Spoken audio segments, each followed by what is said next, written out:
Halo guys, selamat datang di KJT Nerd, Korea, Jepang, Thailand Nerd. Tempatnya cerita alur film Korea, Jepang, dan Thailand.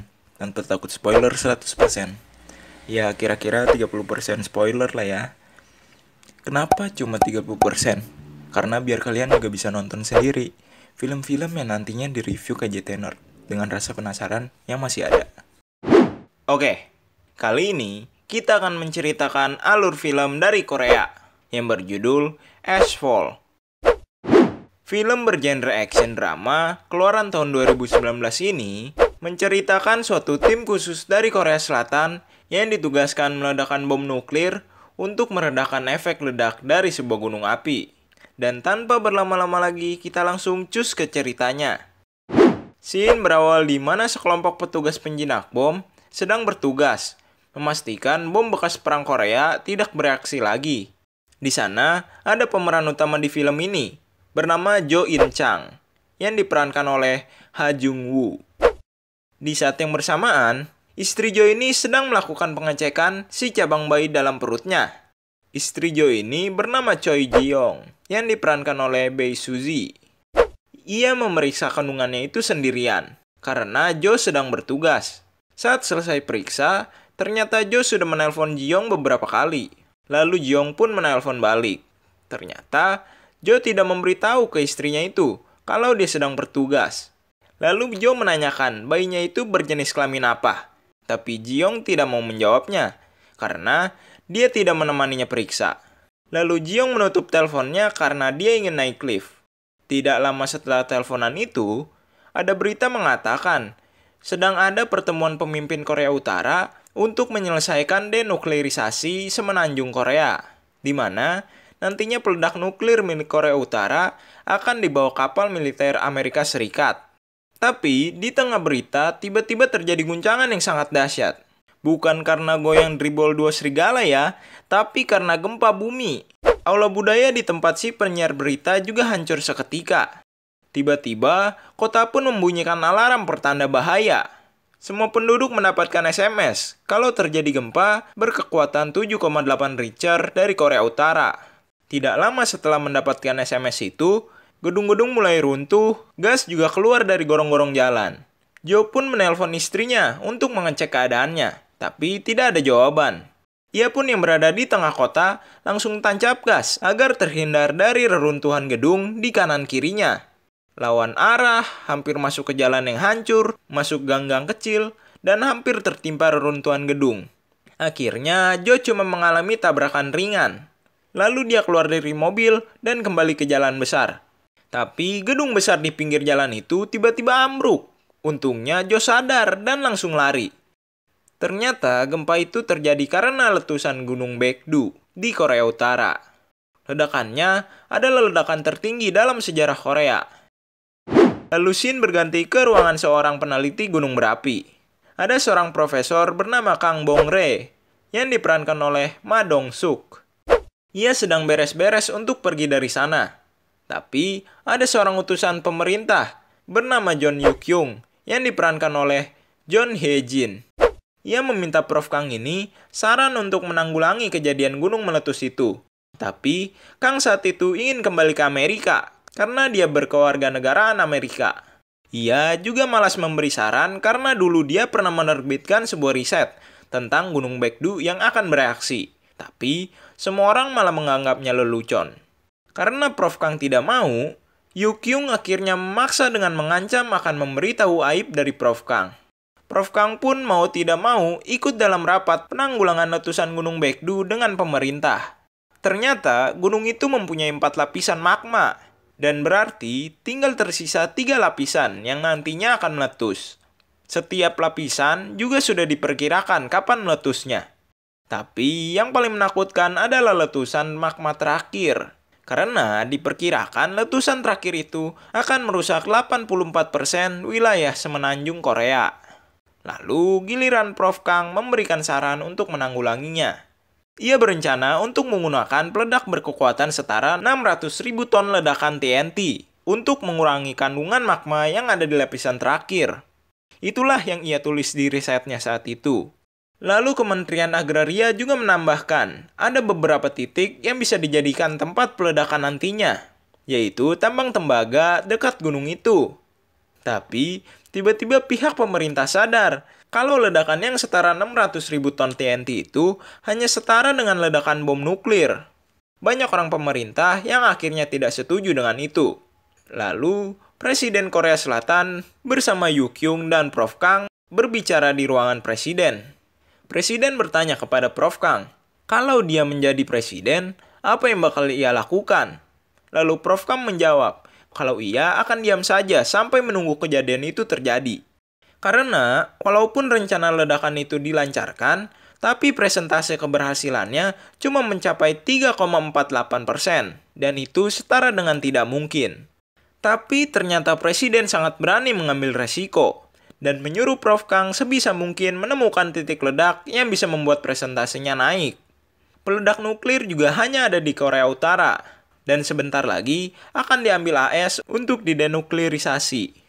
Presiden pun kepikiran untuk menyeludupkan peledak nuklir itu sebelum militer AS sampai ke Korea Utara, dan langsung menyuruh Yu Kyung menghubungi Dewan Keamanan Nasional Korea. Lalu Shin kembali ke Jo. Ternyata Jo ditugaskan untuk ikut dalam misi penyeludupan peledak nuklir ke Korea Utara. Karena ia mempunyai histori kerja yang cukup baik sebagai penjinak bom. Ia dijamin kalau istrinya pasti akan kebagian evakuasi ke Amerika. Karena sayang dengan istri dan si cabang bayi, ia pun mengambil misi tersebut. Ia berjanji kepada istrinya kalau ia akan bertemu dengannya nanti di titik kumpul evakuasi. Karena ia akan menjalani tugas terakhirnya. Jo tapi tidak bilang ke istrinya kalau dia ditugaskan ke Korea Utara. Jo mendekat ke istrinya dan sekali lagi bertanya, apa jenis kelamin dari kandungan yang ada di perut istrinya itu. Tapi istrinya curiga, karena ia seperti ingin tahu sekali. Ji-yong lalu menepuk muka Jo dan berkata pada Jo untuk berjanji kepadanya, menepati janjinya yang tadi itu. Ia harus di titik kumpul tepat waktu dan tidak akan membiarkannya sendirian. Jo pun berjanji pada istrinya itu. Dan akhirnya, misi penyeludupan ke Korea Utara itu dimulai. Mereka yang ikut dalam misi itu di-brief untuk bertemu dengan Lee Jun-pyong yang ditahan di penjara. Karena ia bisa menjadi informan yang tahu posisi peledak nuklir itu berada. Lee Jun-pyong juga sudah dipasangi chip untuk mengetahui keberadaannya. Memang semenakutkan itu Lee Jun-pyong ini. Seluruh orang yang bertugas di misi itu disuruh menyamakan timer di mana perkiraan gunung itu akan meletus lapisan magma terakhirnya. Jo dan timnya hanya bertugas untuk memindahkan inti peledak nuklir yang ada di Korea Utara ke detonator. Dan bagian meledakannya itu adalah tugas tim utama. Malamnya mereka langsung diterbangkan ke tempat tujuan. Mereka terbagi jadi 2 pesawat. Satu pesawat berisi tim utama dan satu lagi berisi tim yang mengurus bom, yang diketuai oleh Jo. Karena letusan gunung itu, langit jadi sangat banyak debu vulkanik, di mana debu vulkanik itu akan merusak mesin pesawat. Lalu, 2 pesawat itu langsung disuruh menaikkan ketinggiannya, tetapi terlambat. Pesawat tim utama mengalami kebakaran pada mesin pesawatnya. Dan tiba-tiba pesawat itu meledak di udara dan terjatuh. Karena takut pesawat yang diisi oleh Jo dan timnya meledak juga, mereka pun disuruh skydiving. Dan sampailah di darat. Lalu Jo mendapatkan telepon dari pusat. Ia disuruh mengambil detonator yang ada di pesawat tim utama. Karena orang di tim utama sudah meninggal semua dan tidak ada tim pendukung, tim Jo juga sekarang merangkap menjadi pengeksekusi bom dan disuruh ke tempat Lee Jun-pyong terlebih dahulu. Jo pun ditugaskan menjadi komandan dadakan di misi ini sekarang. Di perjalanan, Jo melihat peta titik peledakan dan memberitahu ke anggota timnya kalau mereka akan menambah misinya itu menjadi pengeksekusi bom juga. Saat sampai di tempat Lee ditahan, ternyata tempat itu sudah porak-poranda. Tetapi Lee masih ada di sana. Karena tugas itu bukan tugas utama mereka, tim Jo kelihatan sangat gugup. Bisa dilihat saat ingin membuka pintu tahanan Lee itu. Mereka malah saling tunjuk. Terus saat ingin diledakkan, bom itu malah tidak langsung meledak. Sampai beberapa kali dipencet tombol pemicu ledaknya. Tiba-tiba bom kecil itu meledak saat mereka tidak siap.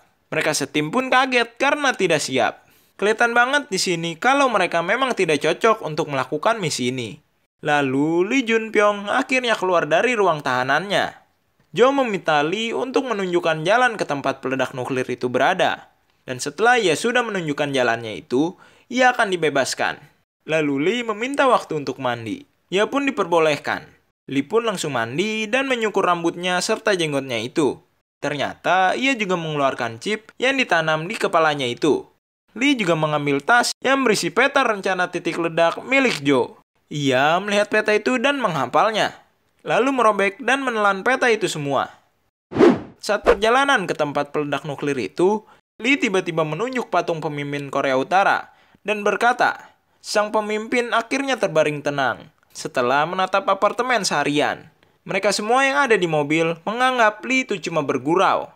Lalu mobil berhenti karena jalan tertutup reruntuhan. Lee pun izin untuk BAB.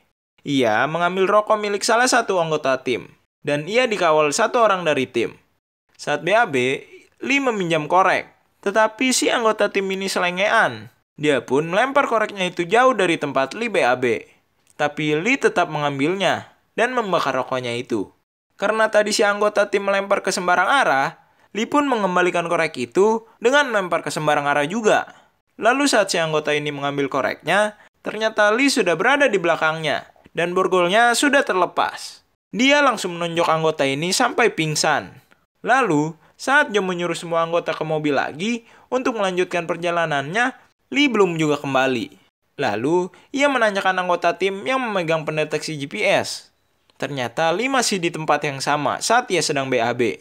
Mereka pun langsung mengecek ke sana. Dan hanya ada si anggota yang tadi Lee tonjok pingsan. GPS-nya ternyata ditaruh di si anggota tim itu. Mereka pun mencari Kim di kota dekat sana. Lee ternyata kembali ke rumahnya. Ia mengambil pistol juga telepon. Ia pun menelpon seseorang. Lalu, Jo melihat sebuah patung pemimpin Korea Utara yang sedang berdiri menghadap ke sebuah apartemen. Ia pun teringat akan gurauan Lee saat di mobil. Jo dan timnya langsung ke apartemen itu. Lee saat itu sedang menanyakan istrinya yang lemas tak berdaya itu tentang anaknya. Ia juga mengacungkan pistol dan menggeretak istrinya itu dengan menembakkan pistolnya. Karena tembakan pistolnya itu, Jo jadi tahu keberadaan Lee. Jo pun sampai di kamar apartemen Lee. Lee tidak jadi menembak istrinya, melempar pistol dari tangannya dan menyerahkan dirinya. Di saat yang sama, Jiong, istri Jo, baru ingin pergi ke titik kumpul evakuasi. Ia pun memantapkan dirinya untuk keluar rumah menuju titik kumpul. Lalu kembali ke Jo. Di tempat penyimpanan nuklir itu, diindikasikan ada beberapa tentara Korea yang masih berjaga di sana. Ia pun memikirkan sebuah rencana. Tapi saat ia berbicara, tiba-tiba Lee memotong pembicaraannya dan melontarkan rencana yang ia miliki. Jo sepertinya tidak terima kalau rencananya itu tadi dipotong. Tetapi akhirnya juga rencana Jo mengikuti rencana dari Lee karena rencananya lebih terlihat matang. Mereka pun langsung masuk ke tempat penyimpanan peledak nuklir itu. Dugaan mereka ternyata benar. Masih ada tentara Korea yang berjaga. Mereka pun bertempur di sana. Dan akhirnya berhasil melumpuhkan semua tentara Korea Utara. Itu pun juga karena bantuan Lee. Lalu akhirnya mereka berdiri di sebuah kontainer. Di mana kontainer itu akan membawa mereka ke ruang bawah tanah. Tempat penyimpanan seluruh peledak nuklir milik Korea Utara. Dan sampailah mereka di sana. Mereka pun langsung melakukan pemindahan inti dari peledak nuklir itu ke detonator yang mereka bawa. Lee diborgol di sebuah tiang agar ia tidak kemana-mana. Saat tinggal tersisa satu inti lagi, ternyata gempa kedua dimulai. Lee yang merasakan dari awal meneriaki anggota tim itu untuk segera keluar karena pintu ruangan itu akan otomatis tertutup. Karena anggota tim tidak ada yang menghiraukannya, ia pun memaksa tiangnya itu sampai copot dari dinding. Dan langsung lari keluar ruangan. Pintu itu pun diganjal oleh drum yang ada di sana. Dan Lee langsung kembali ke atas. Tim ini akhirnya menyelesaikan inti yang terakhir. Dan ingin keluar dari sana. Mereka sekali lagi kehilangan Lee. Akhirnya mereka mengutamakan keluar dari sana terlebih dahulu. Tetapi, walau pintunya tidak tertutup karena diganjal drum oleh Lee, sekarang bagaimana cara mereka ke atas? Di saat yang sama, istri Jo saat itu sedang berada di sebuah jembatan. Jembatan itu pun akan rubuh. Saat mau keluar, tiba-tiba ada mobil dari arah berlawanan menyerempet mobilnya.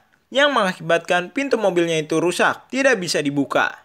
Dan sedangkan pintu sampingnya terhimpit oleh mobil di sebelahnya.